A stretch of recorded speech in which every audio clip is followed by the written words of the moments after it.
अस्सलामुअलैकुम। शेख मोबाइल में हमने एमएमटी करवाया था एयरटेल से जियो में। मेरे अम्मी जान ने, जिनका नाम शेख सुनैना है, तो उन लोग को ये दो में ये स्पीकर लगा है और माइक के साथ, इसलिए हम शेख मोबाइल में ही तो चैलेंज भी करवाए। माशाल्लाह शेख मोबाइल की तरफ से 14वें ड्रॉ के विनर सीधा सुनेरा बेन हुए हैं।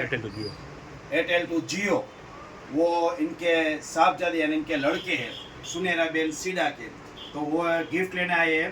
तो 14वें ड्रॉ के विनर सीधा सुनेरा बेन को शेख मोबाइल की तरफ से 850 रुपये का ब्लूटूथ स्पीकर ब्लूटूथ माइक के साथ शेख मोबाइल की तरफ से फ्री में देने में आते हैं।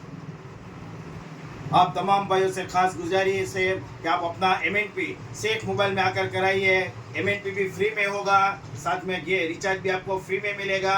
और रिचार्ज तमाम कस्टमर एक लकी ड्रॉ के अंदर जाएगी और ड्रॉ के अंदर 800 से लेकर 1500 तक का ड्रॉ का लाभ शेख मोबाइल की तरफ से फ्री में देने में आएगा। अस्सलाम वालेकुम व रहमतुल्लाहि व बरकातहू।